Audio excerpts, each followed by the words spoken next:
Welcome to the deep dive. Today, we're really getting into something critical.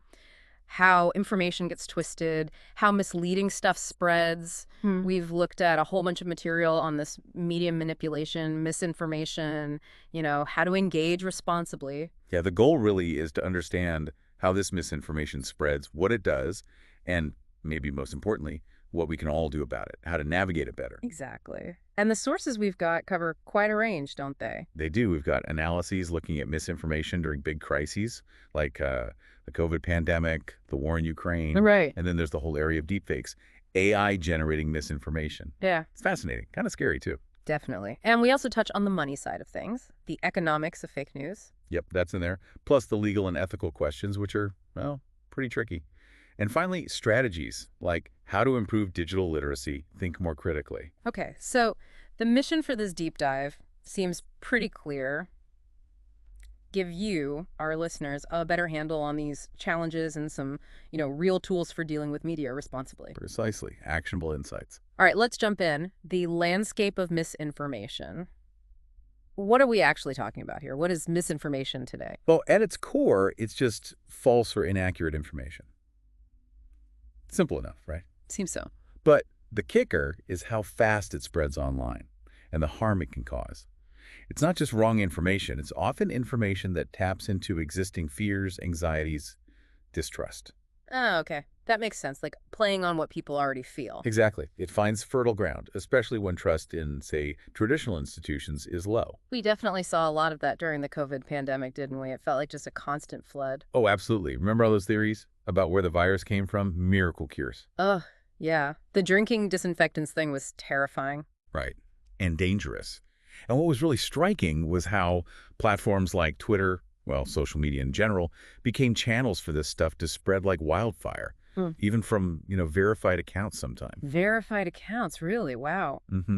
It showed how tricky it is to control. And it wasn't just the pandemic. The conflict between Russia and Ukraine, that had its own wave of misinformation, too. It did. A really chilling example was in Kharkiv. Fake text messages went out. Fake texts. What did they say? They basically told residents a Russian siege was about to happen, urged them to flee immediately. Imagine the panic. Oh, my God. Just creating chaos deliberately. Precisely. Targeted fear in a situation that's already incredibly tense. It's kind of hard to imagine it getting worse, but some sources talk about future stuff like that Hollywood sign fire in 2025 example. That Yeah. sounds wild. Yeah, that one's hypothetical, of course, but it's a really good illustration of where things might be heading. How so? Well, the idea is you have AI-generated photos, Hmm. completely fake news reports about this massive fire spreading super fast. Oh. It causes real anxiety, maybe even messes up actual recovery efforts if people believe it. Yeah. The point is, AI makes the fakes so much more convincing. Right. Harder to tell what's real anymore. Sort of reality crisis. Exactly. That's Yeah. a term some use. Where distinguishing truth from fiction becomes incredibly difficult for everyone, potentially leading to a breakdown in just, shared understanding. So who's most vulnerable to this? We looked at teenagers, right? How does it affect them? Yeah, that's a really important group. Teenagers are online so much they get exposed to a ton of stuff, including fake health news. And can they spot it? Well, the research shows it varies a lot. And interestingly, even tiny changes in how a message looks or is worded can make a big difference in whether they think it's credible or not. So it's not always just mistakes spreading. Sometimes it's intentional, right? Deliberate campaign. Oh, absolutely. That's where we get into propaganda and disinformation Yeah. campaigns. These are planned strategies Mm. used by governments, different groups, you name it. Mm. The goal is to shape how people think, how they act, using biased or just plain false information. And they push it out through media. Yep. Across different media channels, trying to sway public opinion, often trying to shut down other points of view, too. And one key way they do that is through framing, you mentioned. How does that work? Can you break that down? Sure. Framing is all about how you present the information. Think about, say, a protest. Okay. One news report might call it passionate citizens advocating for change, Yeah. shows pictures of peaceful marchers, positive framing. Right. Another report, same event, might headline it, riotous mob disrupts city center. Hmm. And it shows maybe the one or two scuffles that happen, focuses on disruption. Negative framing. Ah, I see. Same event, totally different feel based on the words and pictures. Exactly. It massively changes your perception. It highlights some things, ignores others, and definitely plays on your emotions. Okay, so that's the landscape. pretty complicated.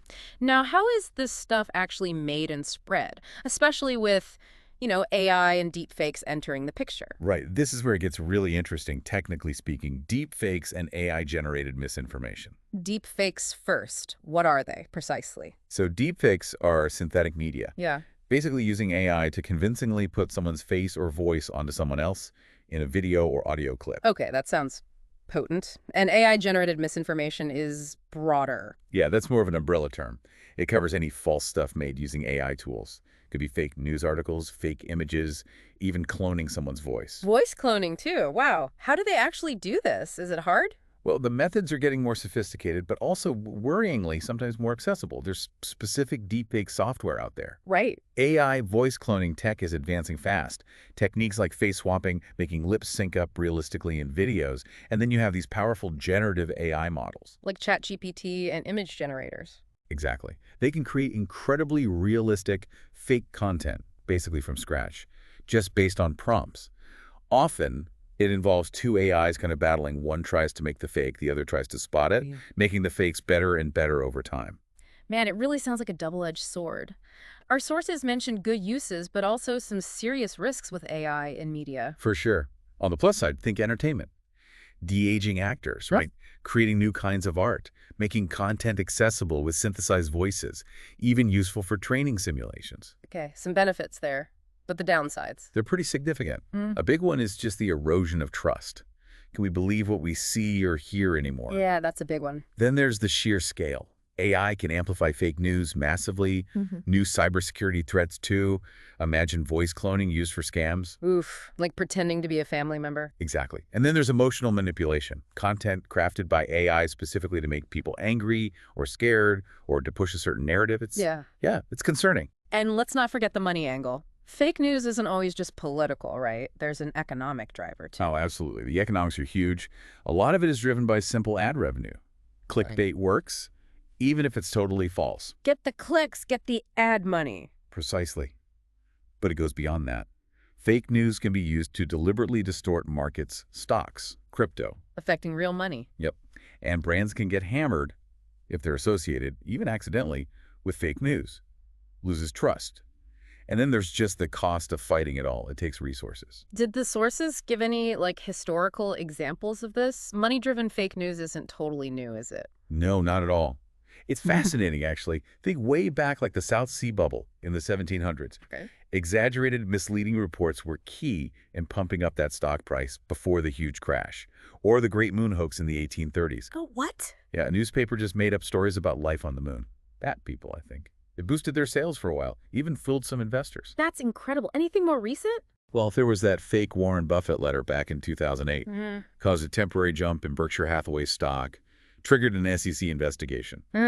So, yeah, it keeps happening. And the damage isn't just financial, obviously. What are the other big negative effects? Well, the most obvious is just confusion, right? It gets harder and harder for people to know what's reliable.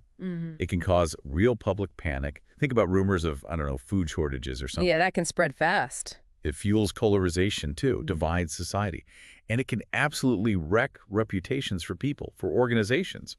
That damage can last a long time. Which brings us to the legal side, the ethics. This stuff is harmful, but you've also got freedom of speech. How do you balance that? It seems really tough. It is incredibly tough. That's the central challenge, really. How do you even define fake news legally without stepping on legitimate free expression? It's super difficult. So what are different places doing? Are there different approaches? Yeah, very different. In the U.S., the focus is heavily on free speech, thanks to the First Amendment. Legal action usually only happens if there's proof of actual harm from clearly false statements. Libel, defamation, that sort of thing. Okay. What about elsewhere? Europe. The EU is taking more of a regulatory approach, focusing on the online platforms, trying to make them more responsible for the content they host, demanding more transparency. Right. Holding the platforms accountable. Kind of.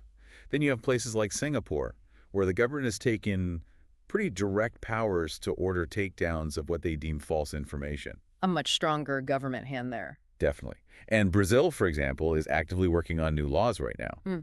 So everyone's grappling with it, but there's no single answer that everyone agrees on. given how tricky the legal stuff is, it really puts the focus back on us as individuals, doesn't it? What can we do? This is where digital literacy comes in, right? Absolutely. Yeah. And digital literacy is more than just knowing how to, use a computer or a smartphone. Right. It's deeper than that. It's about the skills to find information, yes, but also to evaluate it critically, to create and share things responsibly online, and crucially, to understand the risks like misinformation, privacy threats, scams.